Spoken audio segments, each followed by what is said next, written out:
I will call to order a special meeting of the Wellington Board of Selectmen. Today is January 11th, 2021 at 6:31 p.m.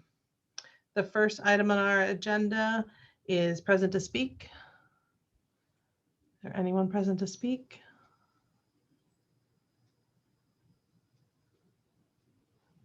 All right, moving on. The next item is our budget workshop. So we have, we'll start first with the town clerk's office budget. And our new town clerk, Robin Campbell, will present her first budget to us. Robin? Hi there, Board of Selectmen. How are you this evening? Good, how are you? Good. All right, so please bear with me. It's my first ever budget. So I have presented the requested budget for the 21-22 fiscal year.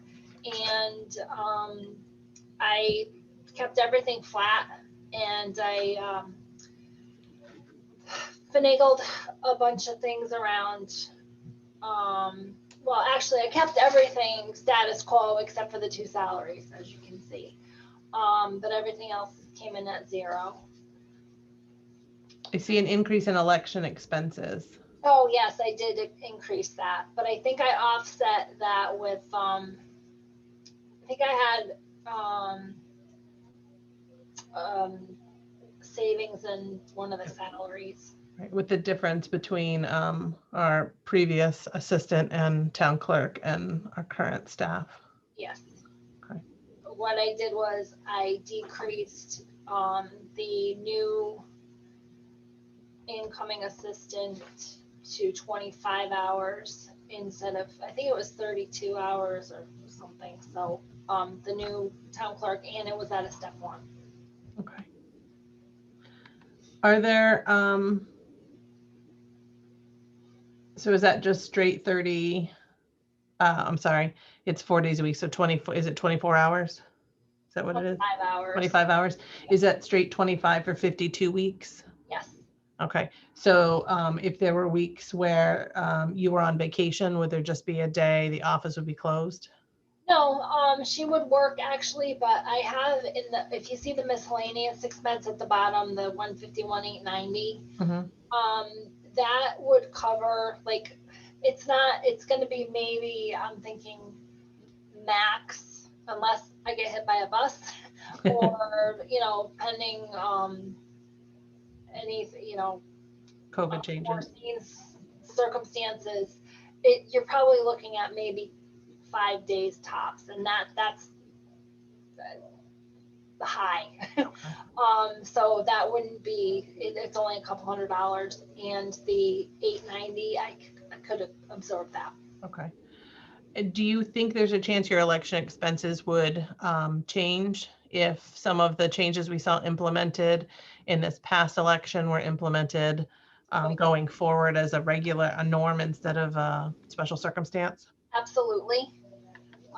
As a matter of fact, when I first dove into this budget, not thinking about coming in at a 0, I actually planned on the election expenses. I jacked it up to about, I think, $4,000. The absentee ballots that I purchased for the last November election, I ordered 3,000. That was based on 85% of the registered voters in town. That was because of COVID. Mm-hmm. So I don't anticipate it to be that high going forward, but I think we do have to plan on absentee voting being a thing possibly of. So did you account, is some of your increase accounting for increase in absentee voting? Yeah, that's why I put it up from, and maybe the miscellaneous expense can probably eat some of that as well. I don't anticipate ordering 3,000 absentee ballots again. I don't think that'll ever happen. All right. And we recognize that there is a possibility that the salary could change depending on the track of negotiations, but we will leave them flat. Oh, understood. All right. Do you guys have any questions? Any questions for Robin, John, or Liza? I have a quick question about like the staffing piece and the part-time position, the assistant position. So do you anticipate it being like if there are additional hours that the assistant needs to do and you're not there, that it be flexed? Or just like we're averaging 25 hours a week, and however you need to flex it in order to have coverage if you're away for a week or whatever is what we'll do, versus having overtime or, you know, an overtime expense. I don't think she would. Well, for this example, as a matter of fact, so I'm going to answer your question. The 26th and 27th, we have training, and the 27th falls on a Wednesday. So she's actually going to she was planning on taking a vacation day the following Tuesday or whatever. But instead she is going to work that Wednesday, the 27th, and take off, I think, the Tuesday as a flex. So yeah, I honestly don't, I mean, you're not talking like a ton of hours overtime. I mean, I don't have that much vacation time where I'm going to take like 5 weeks off or whatever. So the Wednesday is the one day that you'd be looking at least 5 hours, like 100 and, you know, whatever dollars. But I don't foresee a lot of overtime occurring in that. So if I heard you correct, Robin, in the example Robin gave, Liza, Wednesday is the day off for the assistant currently. So, but if I heard you correct, you said that, do you think some of the dollars in your miscellaneous expenses could cover that extra 5 hours for a week's vacation time if it couldn't be flexed within the 2-week period? Is that what you were saying before? Yes. Okay. Okay. That's the part I missed. Oh, I'm sorry. No, that was just I didn't hear that part. So at first, when I looked at the budget, I was looking at the miscellaneous, and so the miscellaneous at the bottom, it kind of says it includes our annual dues, and the conference, and then we're both going to be taking training. Luckily, the training is virtual, so it's not that much. I think it's like $150 per person, and we can only take so many classes per year. I think it's 3. So really, I really think that 2,900 is kind of, it'll be tight, but it'll be good. It'll be fine. Because I know in the tax office, they see the same thing, right? So an increase in hours certain times, and also in some of those increased hours are accounting not just for their busy times, but for vacations and trainings if you had to be off-site at any time. So while this year may be able to do it while we're in a virtual mode, it might be something that you want to think about whether or not you need to put a placeholder in the salary line item for additional hours for the number of weeks that you would get vacation. Again, it's 1 day a week. So I think in your example, you might be able to flex it, you know, work this Wednesday and have another day off next, 2 days off next week. And in that 2-week time frame, it may work out. But just keep that in mind. I have another question. I'm sorry. Apologize. So last year when we were doing budgets, we and I'm apologizing more because I know Donna hates it when I say these things, but last year we had made a concerted effort to be very specific about certain line items and taking things that were sort of lumped into miscellaneous or other and sort of parsing them out if we knew what they were, and creating new numbers and line items for things like if there's 3 classes a year of online training, that gets built into the budget explicitly, and so we can track those expenses in more detail rather than saying we're going to lump almost $3,000 in miscellaneous and hope that covers everything. And then that doesn't allow us to see where things are changing over the years. So I know we had made some efforts to like pull some of that out last year in some of the budgets that had a chunk of miscellaneous in a line item. So I wonder if it makes sense if there are things that are like, because it sounds like there are a couple of things that are identifiable in that chunk, and that miscellaneous should kind of just be like rainy day fund or mad cash or whatever to have on hand for an office that needs it, and then other pieces should be specified. Does that make sense? It does. And like for example, in the selectmen's budget, we have a line item that's for training and education. And then I have a line item that's for CCM and CROG dues. So if I hear what you're saying, we know this miscellaneous, for the most part, comprises two things: some training and professional development, as well as dues to some of the town clerk associations. So either label it as such or two different accounts where your dues go into one, dues and fees in one, and training and education in another. Again, I can see now why Liza apologizes, because that additional accounting changes for Donna. Donna, your thoughts on that?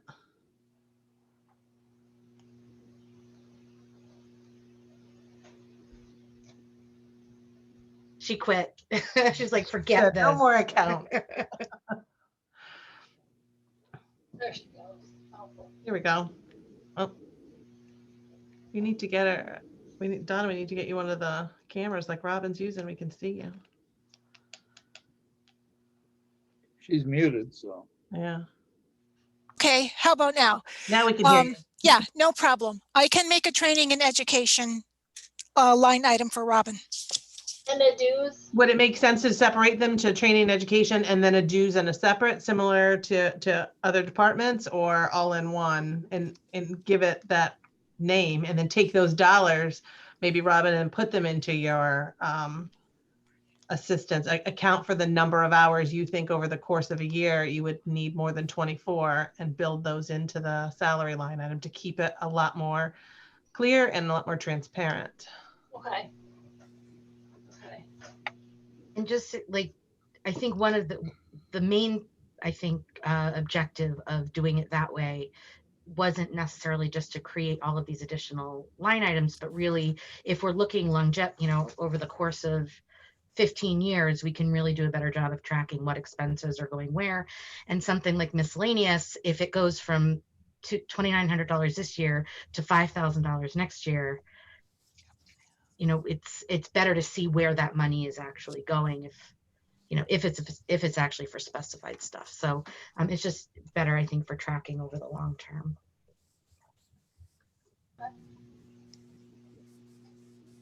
John, any questions? I'm good. Don, I'll get with you tomorrow and we'll go over that if you don't mind. That's good. Okay, thanks. I'm happy with this. Thanks, John. All right, Robin, nice job on your first budget. Thank you. Donna, thanks Donna for helping me. Thanks, Donna. Good job. All right, that brings us now with no other questions. Donna, did you have any questions for Robin? No, I don't. Or comments? Okay. Brings us to the Public Works and Transfer Station. Troy, you want to take the transfer station maybe first? It's a smaller budget. We can look at that one first. And I think you all might have, Donna was able to add in some of the items that she calculates, and you got that in an email here later in the day. So Troy put in some of the numbers that he could, and Donna was able to calculate some, so you might have seen that. All right, Troy, go ahead. Okay, so the salaries will stay the same for right now because they're going to be negotiating. And then, hold on, I'm on 2 pages here. So the next one that got raised up is the bulky waste, and that went from 60,000 and I put 75,000. This year with the COVID, we went way over our original price, and it seems like we keep going over and over every year with it. So that's why I added that extra in there for, The contract changed as well, correct? So we're paying a new price. it actually went up $9 a ton this year. And then it goes up, it's a 5-year contract, it goes up every year. There's a percentage. I don't have that exactly in front of me. And John and Liza, just so you know, their contract year is calendar year. So we had to sign a new one that began January 1st. It does not begin with our fiscal cycle. So we might see some of that on our current budget as well. We will. Okay, Troy, go ahead. The next one is the mid-Near. We'll just go line by line, I guess, unless it's a zero. But that's, this year we won't get charged that because we're the host town, and the way it works, that we won't get charged that $1,400. Remember we discussed that in that meeting, Erica, with that? We did. You know, there's some issues going on with Mid-Near right now, so it's possible that they may come to the towns and need additional money. There may be some legal expenses involved with Mid-Near, and so we're working on that. And so if the entire Mid-Near budget cannot absorb that, it may be the responsibility of towns to chip in more. So we'll see how that goes, and that could affect next year's budget. But we have no way of knowing, as with most legal issues, we have no way of knowing. Tire removal is the same. And then the next big one is bulky waste, and that's 105,000 compared to 94,000. Previous year, we went way over on that. Last year. You're looking at trash removal, right? Yep. It's really, I have a really small copy here, so. Okay. So that went up, and that's going up $9 a ton more too for that. Heather, can you allow me to share the screen? I'll put it up. It might make it a little bit easier for Troy to see.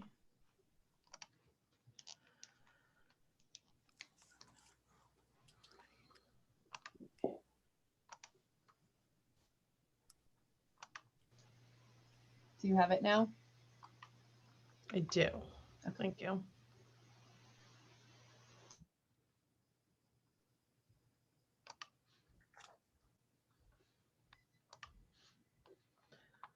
All right.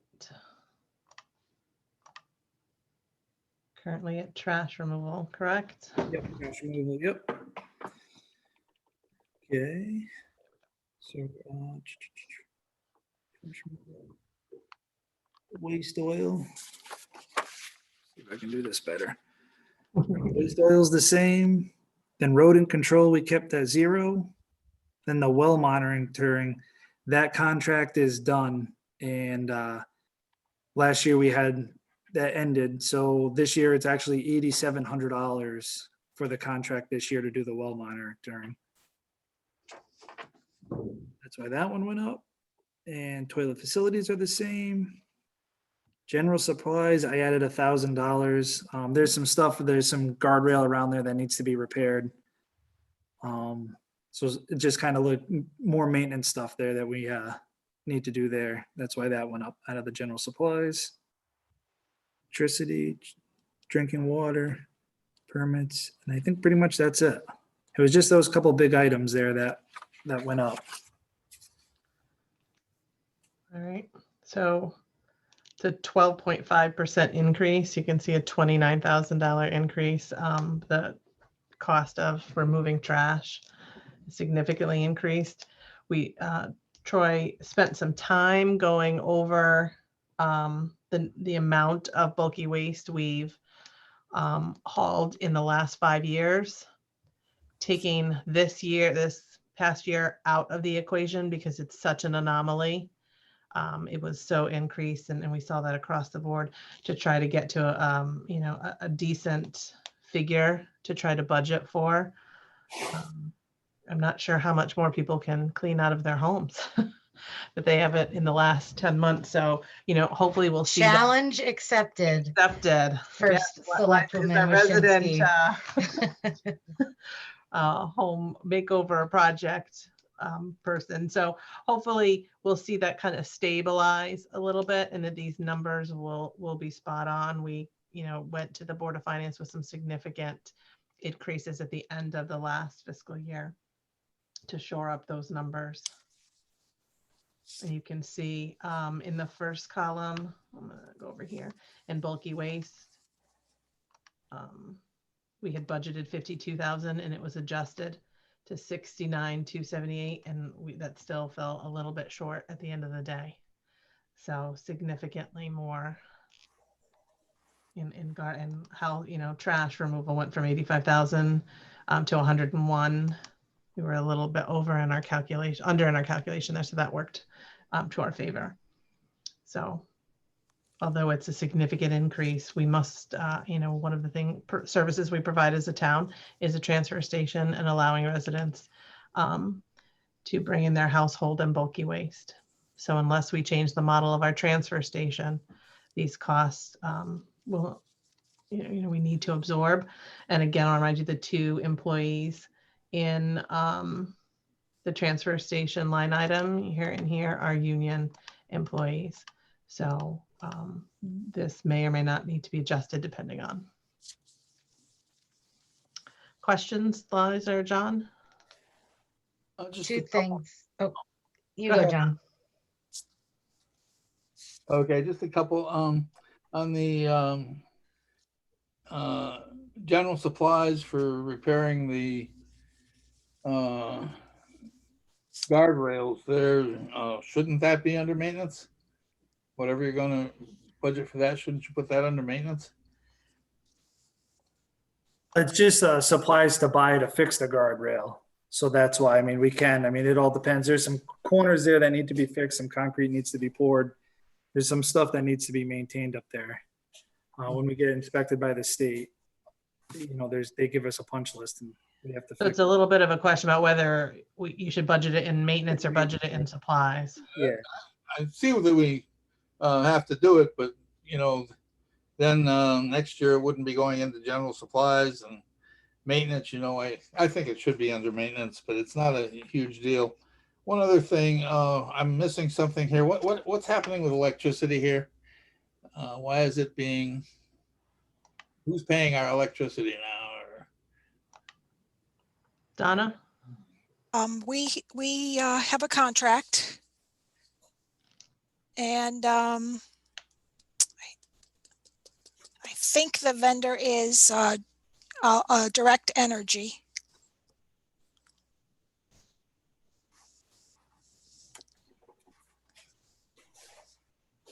So what's your question about it, John? Weird. Wait a minute. Oh, I have the wrong one here. You might have, so if you can still see the number I have on the screen, it looks like Donna's carried the same number across. Okay, I'm sorry. That wasn't on my. Okay. Yeah, Troy would have left it blank. I'm sure you probably had 0. We were getting some free electricity for a minute and then Donna got to it. We wish. All right. Any other questions, John? Not for now. Okay, Liza? Generally, in terms of the salary line items, not just for this, obviously, but all the union, what are we thinking is timeline for having some concrete numbers? Like, is that going to be something that happens before our budget? I do not believe. If past practice shows, it's been after April that those numbers have been finalized. Then what does that do for our budgets? Like, do we then have to go back in and do vote again on an amendment or something? Or Donna, can you speak to that a little bit? There has not been a true negotiation in the normal sense in the time of this board. So what I do for the salaries is I work up an estimate of what we think the increase might be, and I put that amount, that one lump sum, somewhere in the budget, usually in the health insurance line item. And then after the contract is finalized, I figure out what the actual salaries are going to be for the year, and then I do budget transfers out of the insurance line item and into all of the appropriate salary line items in the budget. So this board then would not, our part is in the negotiation process, but the transfers would be something you would work up and then they would be approved by the Board of Correct. Finance. Okay.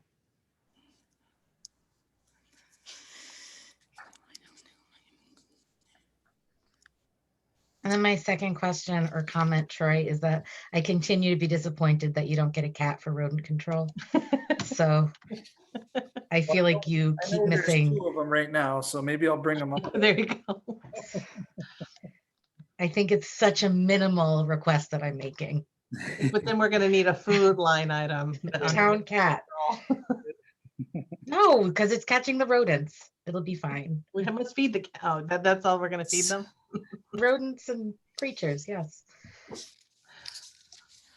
All right. Any other questions for the transfer station?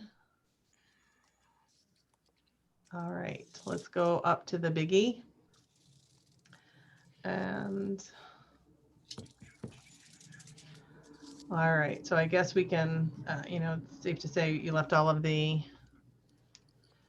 positions flat at 0, but added some, correct? And we don't see that on this document.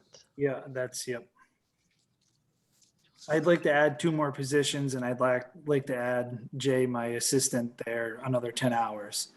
He works 15 hours right now. I'd like him to work 25 hours. He's just not my assistant. He goes and gets parts. He's a part of the crew, and it's not just doing the office stuff. He helps out. He plows snow.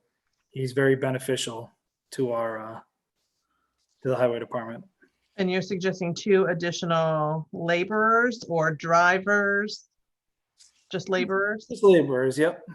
No matter what, they're still going to drive as it is. It's not just, it's the way the union has it worded out. So I would start with 2 laborers. I mean, we have a 4-man crew, and the things that we're trying to do in town, we're not capable of doing. We need more people. If one guy's out on vacation, I have 3 guys. If one guy gets sick, I have 3 guys. It's harder and harder to do things. So with the possibility of us not having any contractors, right? I think we worry about that for snow plowing. When we put the bid out last time, we had only 1 response.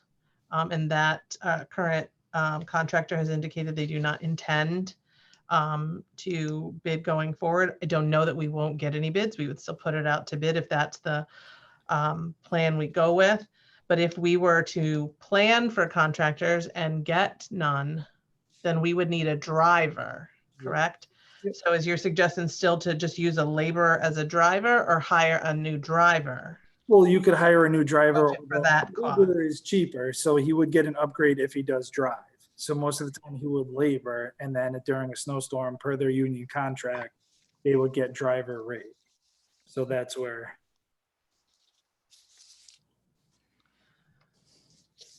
It should be like a driver / laborer instead of just a laborer position. So, I mean, technically you go to work for the town, you should be able to, driving is part of the job, more or less. It's just not, here's a shovel. It should almost be just like a driver / laborer, and those positions should be combined. All right, so what we don't have is unless I'm missing something in here. Oh, no. I do. I apologize. So we're saying that the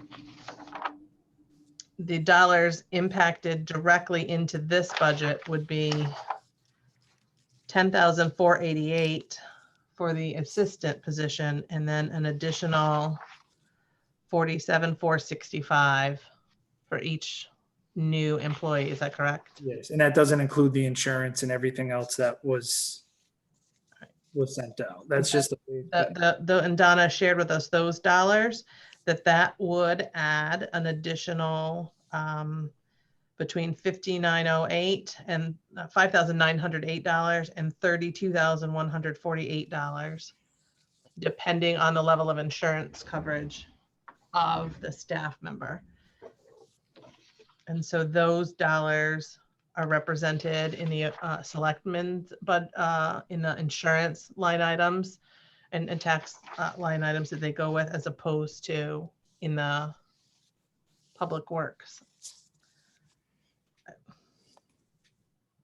I'm going to take a couple of these zero halts and put the dollars in just so I want to see what it does to the overall budget.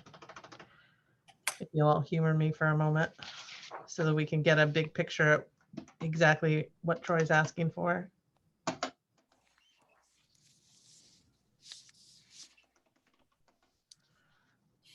So I'm just going to use this traffic control just for purposes of math now. It would be an additional $105,000 to this budget, which then you'd see would make the overall public works budget a 22% increase.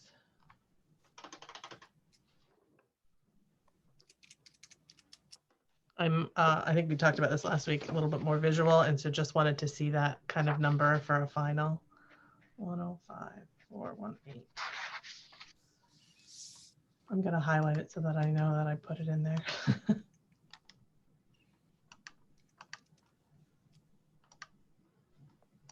Okay, so it'll stick out. Now, last year, Troy, you asked us for a mechanic. I still believe we need one. Okay. But you think right now these laborers are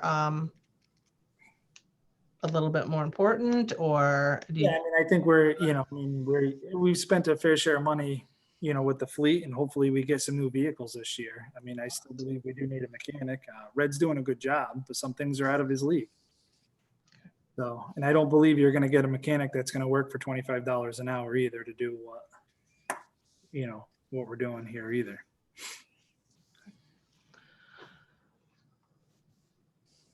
All right, I'll let you go with the rest of your budget then. All right, so that's the same. So the next one going down would be road maintenance. Last year we kept it at 14. This year I added 6,000. If you see, our roads are slowly deteriorating. We need to put some more money back into that.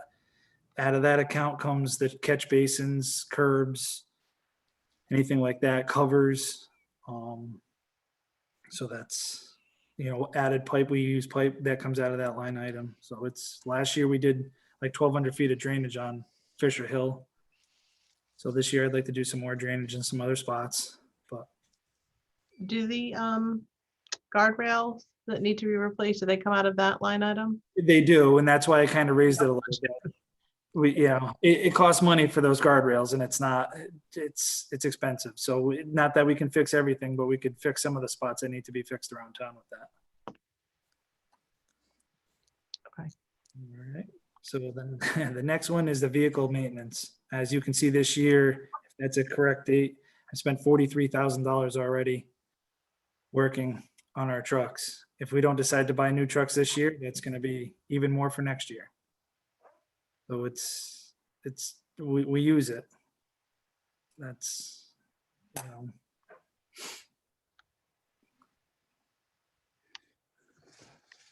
Any questions on that, or? Oh, well, when we get to the bottom here, I'll have quite a few questions, so. Alrighty. And then the next one, that's the next big one, is our tree service. This year we spent $30,000 already. I added another 25,000. I said in the selectmen's meeting last week there that if you notice the ash trees, and especially you can see them by center school there, right as you round the turn, all those ash trees, it's called blonding. They're dying. There's a lot of them in town. It's amazing how much trees we need to come down in this town. And they're going to be considered unsafe very shortly. With no money, I can't do it. It's a big number, and that number should be $100,000 to be honest with you, and it still wouldn't be enough. But we can start somewhere with it. Then the next one going down, the security system. That's because TN isn't doing it anymore, so the new price would be $720. We did go with that contractor. We have not. It's a quote. It's cool. So, and then miscellaneous supplies, I added another $1,000 to that. And that just covers like different things. And if we need a special tool to do something, anything like that, if there's some stuff, zip ties, whatever, we kind of save that till the end basically. And then if we need something, we take it out of that account. Going down. Can we for a second, these aren't numbers Troy put in, but I'd like to highlight the extensive work that was done. Donna, these reflect the dollars that we locked in this spring, is that correct? The diesel and gas prices? The diesel is a lock-in. The gas is purchased on a credit card. But the diesel, that's what we locked in Yes. this year. So Yes. when we were dealing with COVID-19 and some changes, and there was discussion about whether with the amount of fuel that had been used from the lack of buses that ran, right, from March until the end of the school year, in trying to do some work. Donna worked with our vendor, and what we were able to do was not so much get us a discount now, but we locked in at, correct me if I'm wrong, Donna, I believe it's $1.64 and $1.65 Yes. a gallon, and we're currently paying over $2 a gallon. So you're seeing those numbers reflected in the cost savings we were able to negotiate last spring for this coming budget season. So we believed it was a risk if prices had continued to go down, but the significant savings over what we were currently paying, the superintendent and I both agreed that we should lock into these prices. So while you're seeing some numbers go up, I definitely wanted to highlight where we were able to save by doing some negotiating early on. And I don't think it's a conversation we would have had or would have even come up had it not been for COVID.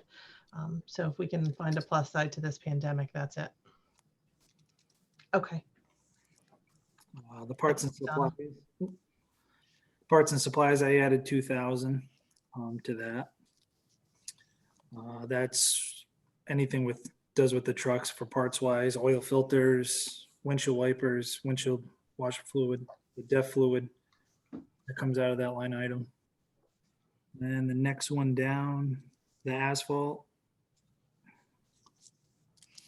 I added 5,000 to that. I'm having a hard time seeing here. All right. I suppose I could. Oh, that's okay.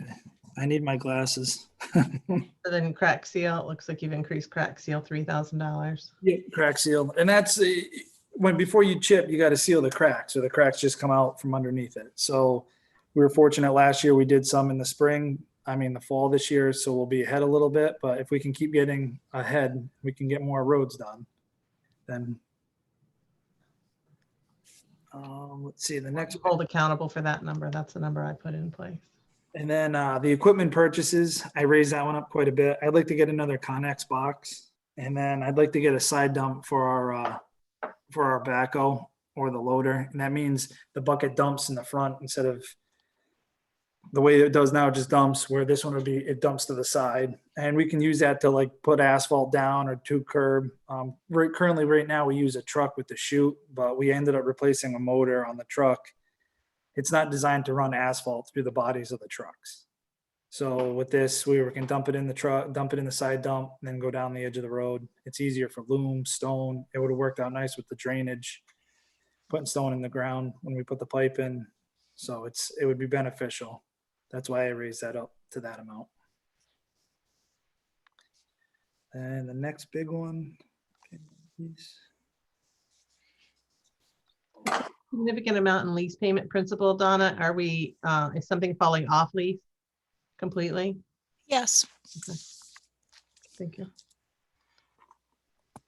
All right, so now we're down into the salt budget, snow budget. Sorry. I kept that pretty much the same there with the overtime than the contractor. And it's hard. If we keep the contractor, we got to keep it at that price. And that's hard to, right now, like I said before, the state's paying $190 to $210 in a retainer fee. So it's a hit or miss. If I get one guy, then we can get rid of the contractor and saving some. Or is this the time to alter our contractor cost and budget for it different? That's the other. And that's if you can find a contractor too. Last year we had a really hard time trying to find one. That's why we ended up buying that truck. So this $23,000, we would not need to budget for if we had the 105 for the Yeah, staff members, correct? So, that's correct. So that could come out of there. Yep.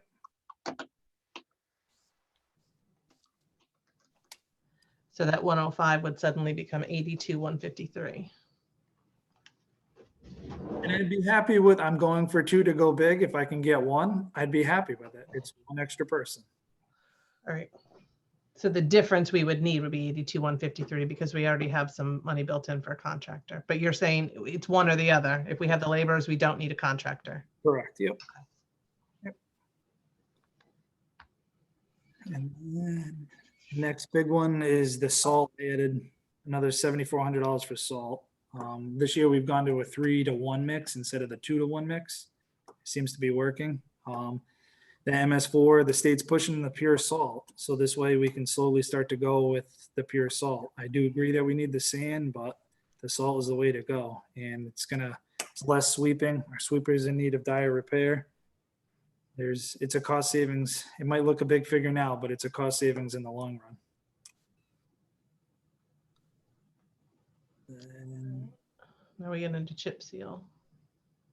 yep, I added 35,000 last year. We kept it at 115 where it was. If you see the previous year, it was 151.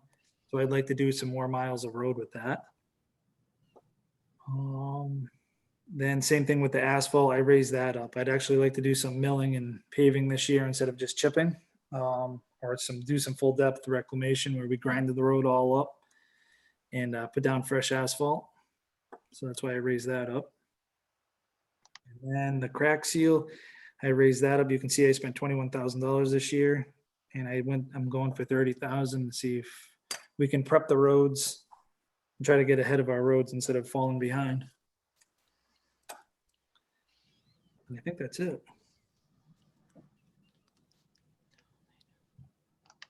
All right, so that's a 20% increase at 237,162.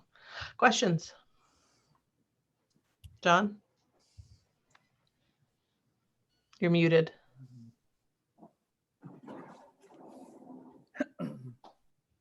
20% increases, considering that I'm hoping we could get down to 0% on a lot of places. I know that's going to be a fight, but 20% is just out of the question. I'm having some questions here because the list that was sent to us at 5:20 p.m. this afternoon, there's still changes on here. So it's confusing me a little bit. But we have like lease payment. I had figured it out at 3.7% on here as the increase. And of course, that didn't include a couple things which apparently have been added, like the lease payment principal, lease payment interest. What else do we have here? The telephone comm, is that, no, I'm sorry, that's back on electricity and electricity lease payment again. It's another 12,000 that wasn't on this list that is on here. And then the diesel and the gasoline was not on this list here. So I'm sure it was more than 3.7% there, plus the salaries. I know there's going to be an increase in salary after the union negotiations, so we have to take care of that. So I was thinking this would probably be about 4.5% here without the new hires and the increase. Somehow we have to make it without a 20% increase. I think we need to go over this again and try and make it realistic. Liza? I don't disagree about the big jump in the number being, I'll say surprising with air quotes, because I'm not even a little bit surprised. Troy has been telling us for as long as he's been here that we are under underfunded, understaffed, our machines are failing, our equipments are failing. Like, we are playing catch up, and at all times, always and forever is kind of Willington's MO when it comes to maintenance and public works and facilities and stuff like that. And I know only part of that falls into Troy's budget, but it's just sort of our physical plant is kind of always just, we're catching up because we're never investing in it. I still am of the mindset that in the initial round of budget conversations, we want the department heads to come tell us what they need to do the job well. Does that mean that that's what we're going to be able to end up proposing in the end? No, but I think we need to see, for our own benefit and for the benefit of the town, what does it actually cost to run the town in the way that we think we should run the town? And then if we get told at the end by, the Board of Finance that we need to cut it by X number of dollars, just like what happened last year, then we go back and figure out where we need to take the money from and where we need to do these cuts. But I think it's important for us to have in our conversation, again, reminding ourselves that decades worth of underfunding is only getting worse. And at some point, we're not going to have an option of delaying this money, because we're just going to have like 5 broken plow trucks and nothing we can do about it other than buying some all in the same year. Like, I think we have to have these conversations, and we have to push a little bit, and we have to leave it to Board of Finance to say where we need to, how much we will need to pull back once we have the entirety of the selectmen's budget put together in the end. That's my feeling. Liza, I agree. John, in last year's budget process, Troy brought us, I believe it was somewhere around an 11% increase. He proposed a new individual, and we really, he ended up, I'm looking at about a $20,000 increase. I'm sorry, about a $40,000 increase. And it was significant in hearing what was needed. And I agree with Liza, we need to know from our department heads what they need to do their job. And Troy can speak to the number of times we have to continuously explain to a resident why something that we need to be doing, we can't, because there aren't current funds. And so we put it off to the next year, and they've been put off year after year. And so I know when there aren't funds, we pull back and say, look, we just can't do it with that. But we need to hear what we need to adequately run a department. All of our department heads take the dollars that they're given, and they somehow manage to make it work. Does that mean we're doing the best job that we can? Not necessarily. We're using the funds that we do have, but year after year, we know that we're understaffed. I don't think there's an individual in the boards and commissions that deal with our budgets that don't believe for a second that our staff is incredibly small and understaffed. So that's where the dollars are coming from. I took out that 82,000 so that we could get a sense, if we did not increase individuals, what that would look like. And so that's looking like $155,000 increase. And so, I'm not comfortable now saying absolutely not, we can't do that. I think we need to see the entirety of the budget and then talk about what it's going to need to properly maintain our facilities and, public works in this town, and specifically roads, and the amount of damage that could be done by continuously underfunding this particular department. John, can I ask you a question? Sure. Well, where do you think, are you looking at this budget, where do you think I should cut? Like, where would you cut it from? Like, what specific spots? Well, first of all, sorry, I think you're getting along with the personnel you have right now. Okay. I don't think you, I mean, it would be nice to have more people. I understand that. It would be nice to have everything on here. But to say, but trucks, how many trucks do we have?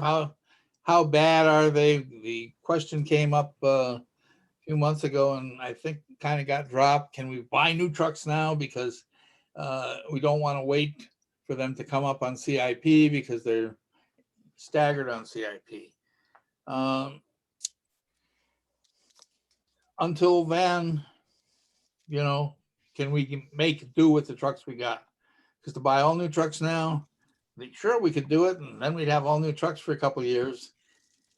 I thought when Jeff was supposed to be our mechanic, and yet we're increasing parts. Okay, that may be, but we're also increasing for maintenance and fixing trucks and all that. I'm not sure if we gained anything by putting him in the mechanic thing. And He's not really, see, I think that's a false thing that everybody believes, like his job description. He's not truly a mechanic. Like, and I argued that point with the finance board in the beginning. He's not. His job description is, and I can send that over to you, John, for what it is. He can't change injectors out of a truck. We don't have a tire machine to put tires on. He can't overhaul a motor.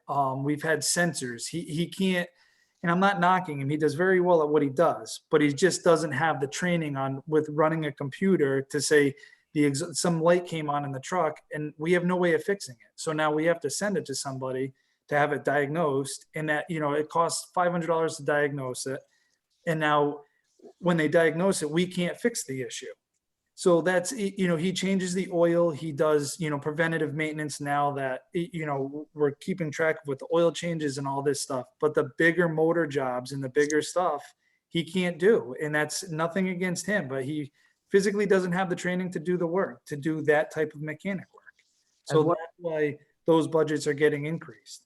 at what point did we send our trucks off to have their oil changed? Did we ever do that, or did we always change the oil here? No, that was before my time. That they did send it out to, they would actually pay somebody to sit there all day to have the oil changed.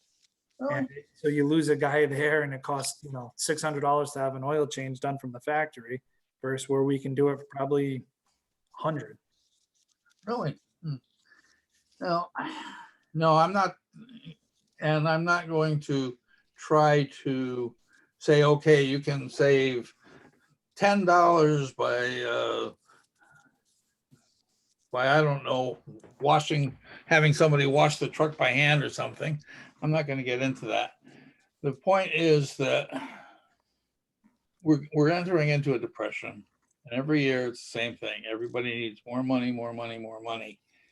I think that we have been getting along quite well over the last few years with what we have, and every so often we get new stuff. We replace trucks, but come on, now you took the cash out, now it's 13.1%.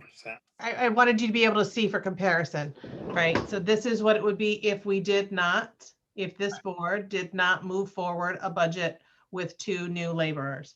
I understand. That's what it would be. And otherwise it would look like. Otherwise it was 20%, now it's 13.1%. Right.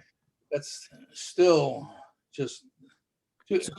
So we can take it from the road then. So can you delete the 55,000, Erica, and the 24,000? And what was the other one for the chip seal? The 35,000. So that's back to the original. And that's a little bit less. I do want to correct for the record, John, when Troy came to us a couple of, I was going to say a couple of meetings, it's, a month and a half, 2 months ago now. It wasn't to say we need to buy trucks before CIP. It was to make you aware of the incredible amount of repairs that we were having at that time. And there was a sense of something could be urgent, and we didn't want to blindside you with, hey, now all our trucks are broken. It was a sense of letting you know where we were, and that we, if we come back to you, we want you to be aware. I want you to not be blindsided so that we're kept in the loop of that. Knock on everything, those trucks have been repaired and they are maintaining right now. Now, we haven't had a lot of snow, so they haven't had to be out there a lot more, and I hope that that continues. So that wasn't, let's circumvent that process, and that's why we brought it to you. It was really for awareness, and something may have to be done before a typical process, because if we don't have a truck, it's really hard to plow the roads and maintain that kind of safety. So. Erica, can I say something too? I gave you that earlier too, in which no one had, was with the trucks that we made up today. Yes. It's not, and I think it kind of bothers me that everybody says, well, I want new, I want new, I want new. If the plan was actually followed along with replacing the trucks, we wouldn't be replacing 3 new trucks last year, 3 new trucks this year. If it was in a cycle the way it was, you would probably buy a new big truck every 5 years. And then the pickups would be prolonged. So maybe 1 year you're going to get a big truck, you're going to go a couple years without buying something, and then you'll go and get another big truck. In between that, you might get a pickup truck. So it's right now where everything's out ahead, where you need these vehicles. I don't know what else to say. It's if something breaks and the roads don't get plowed, or if we're at a storm and we have no vehicles, we have no vehicles. We'll get there when we can. And that it's a hard thing. I stress about it every day, about if it snows, if we're going to be able to plow the roads or not. And we're driving stuff that's 25, 30 years old. Some of it's unsafe, and it's over $40,000 for a new pickup truck. I don't think we haven't had that many snowstorms, but we, one that was significant. I don't think we've had one yet where Troy hasn't been in my office the day before saying, I don't know if I'm gonna have this truck tomorrow. This truck is in the shop, or, something happened, right out of the gate at the last storm. So we know that there's a backup in the purchasing of these trucks. We continue to defer things and say, we've been getting by. You made do, so you can make do again. And is that the best way to spend taxpayer dollars in repairing something that should have been replaced and it's not functioning for us? So I think what Troy's doing is bringing us what he believes is a realistic picture. And there was a plan to replace trucks on a cycle, but we keep pushing it off. So, and not just the 3 of us, this has happened before us. So it's a kind of a compounding event. We were planning to replace 3 trucks in the CIP plan last year, and then COVID happened and we made some changes. And so you're seeing, we knew that may result in another backup of purchases, but at some point we have to address that concern. But our crew is on Monday and Tuesday. Troy, you have 4 full-time? Yes. Or 5? At 5.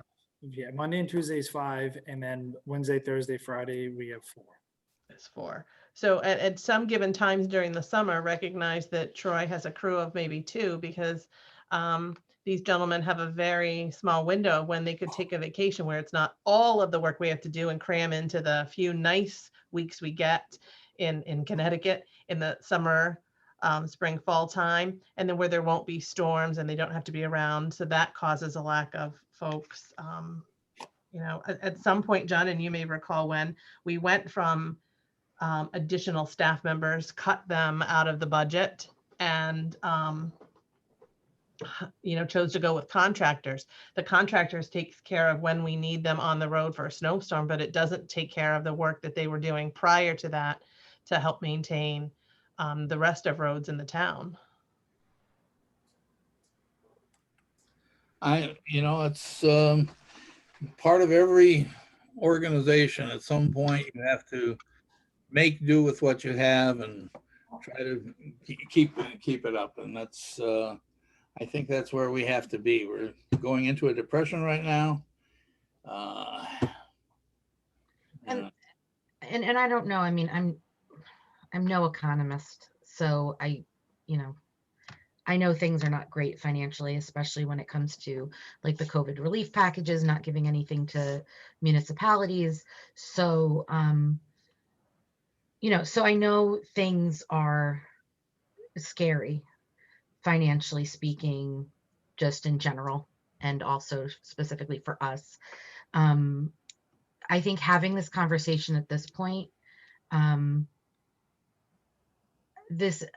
again, I'm comfortable with this being where we're at this phase in the conversation.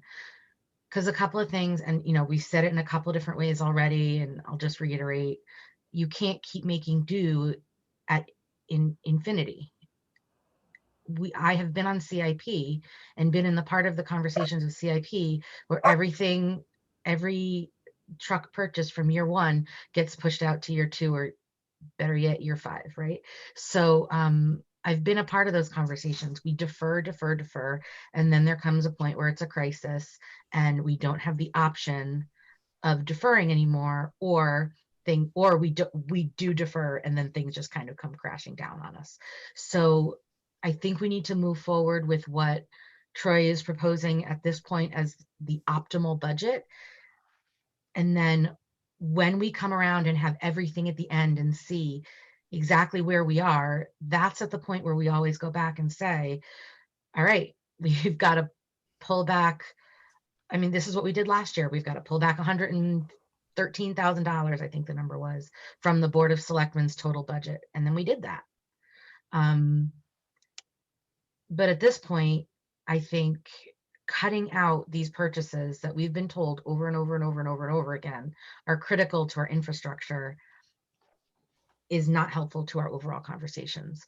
So I would like to agree with you that the likelihood of this budget getting funded at a 20% plus increase is slim. However, at this point in the conversation, I think it's appropriate and where we should be until we have information to tell us how much we need to pull back. Does that make sense? Specifically, John, like, do you understand? I think we're going to be able to do a 20% budget increase? Probably not, but let's not take it out until we know better where we're going to be and at what point we're going to have to start making deeper cuts. One thing that might have helped, did we ever get a letter from the Board of Finance? No, they didn't do that No, this year. I can tell you that they've had, there was an email from the chair to the board asking them to begin to look at their letter. And so either have a special meeting prior to their meeting next Thursday or talk about it at their meeting next Thursday. So what they're going to ask for in that, I don't know, but no, they have not met to give any guidance. And, I think we all know how frustrating that is, as it is for every budget writer, to then have the Board of Finance say to you, well, we expected you to be 0 or a negative months after you've been preparing budgets. So, and I think, to Liza's point, it's just, let's look at the whole package, see where we stand as an entire budget, and then determine what we think is realistic. And what we can get by with. I'll save my comments for them, but time and time again, we can't keep saying we can make do, and our roads are going to hold up to that. So, and keep in mind, this budget does not account for the new trucks that's coming out of CIP, and those discussions are still ongoing. So those purchases aren't in these dollars. It is all the same pot of money at the end. But as far as our budget is not factored into here currently. And it does go along, like, hand in hand with the staffing questions, right? Like, we're not going to purchase 5 plow trucks if we have 2 people who can plow, right? Like, so I will tell you, Troy's not asking for an additional plow truck, even though I'm just giving an example, right? Yeah. Like that the conversations of staffing and equipment are hand in hand, like they're the same conversation, because you purchase equipment for what you have staffing for, and vice versa. You have staffing for what equipment you are able to employ in your daily operation. Like, those conversations are one and the same. Yes, because currently, Troy, correct me if I'm wrong, if we, let's say this budget went through with 2 additional staff members with the truck purchases that could potentially go through CIP, and the trucks that we have, one of the trucks that would be replaced would then become a backup truck and be put back into circulation with that additional driver in it. So it wouldn't actually be leaving our fleet. It would be used by another driver. So we're, still kind of putting that off and not asking for new, but okay. Can I, all right, any other questions on Public Works? Okay. And John, to your point, I know you probably felt a little bit frustrated in seeing different numbers that were presented Thursday. Our budgets in some of these areas are a little bit fluid in that Troy prepared the numbers that he was able to prepare. And what you didn't see and you're seeing now are numbers that Donna was able to put in with us. And I appreciate, on top of all of the COVID and FEMA insanity and new finance software, Donna pressured to get budgets for both the Board of Education and the town out in the exact same time frame for all of us. So while it might seem a little frustrating, I promise you that our finance manager is working diligently and effortlessly to get us the information that we need. So Donna, I appreciate that. And so I thank you. So it does seem frustrating, but we don't, what Troy doesn't have at his disposal are some of those numbers and those things. And so that's why it's missing from there. And incidentally, I would not say she's working effortlessly. I think I didn't mean that. I said it and it was the wrong word.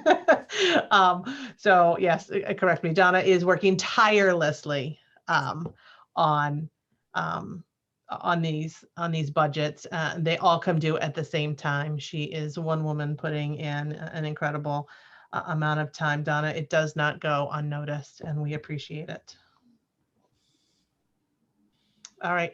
Can I ask before our next meeting, which is 5:30 next Tuesday, the 19th, prior to our regular selectmen's meeting, that if you have any questions that you'd like answered on any of the budgets that we've seen now, if you can forward those to Heather, we can share them with department heads so they could come to us when we're at the point of discussion and have hopefully some opportunity to prepare the responses and have the responses to our questions.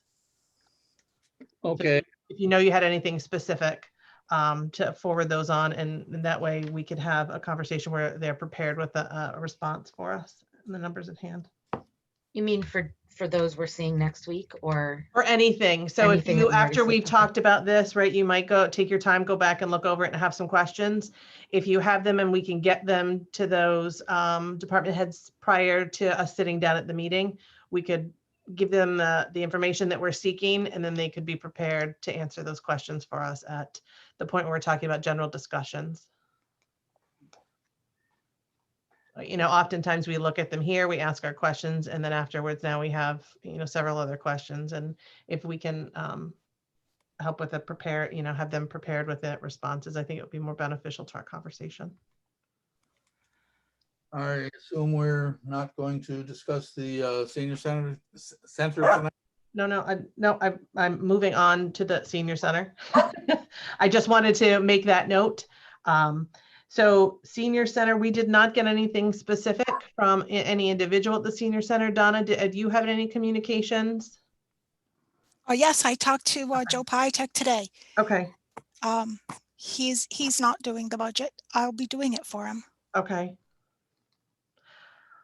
So I would suggest that we hold the senior center budget off until Donna and I will talk about which of the next 2 meetings would be most appropriate for it to be added into. Thank you, Donna. And that's why you didn't get what you're receiving in your packet is what's presented to us. If it's not presented to us, we can't forward it on to you. Obviously. Keep that in mind. We put the call out to those responsible, and we, working diligently to get the information back to you. So without senior center, that leaves nothing else left on our agenda, unless John or Liza have any questions about the town clerk or public works transfer station. I have a question. Yes, Donna. So going forward on the public works budget, am I putting in the 2 new positions along with the insurance and other extras that go with it, and putting in for the additional hours for the administrative assistant? Am I loading it all in?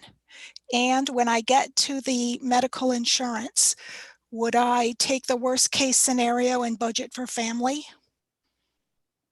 So I would say, yes, let's load them in.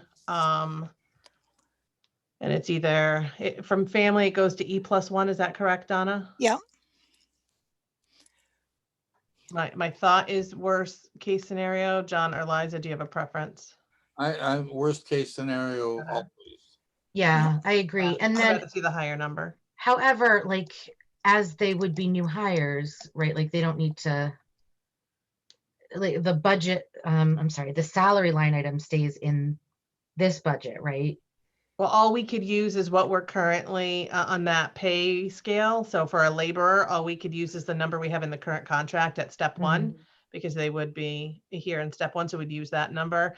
Obviously, with a negotiation, that would be part of what could be. Oh, right, because step one might increase by Correct.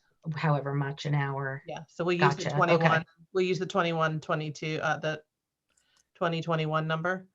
Gotcha. Yeah, that makes sense. I was just thinking for a second that she was talking about pulling all of the salary for No, those two positions, but no, that makes sense. I get it now. we'll go with the worst case scenario for, or the Yeah, I think highest that case makes scenario, I should say, on the insurance portion. I think Troy may have thought we were done. We lost him. Okay. Donna, did that answer all of your questions? Yes, thank you. You're welcome. All right. Any other discussion? All right. Seeing no further discussion, I move to adjourn at 7:41. Second. Seconded. Folks, enjoy what's left of your evening. We will see you next Tuesday. Don't confuse me like that. Heather, you can stop the record.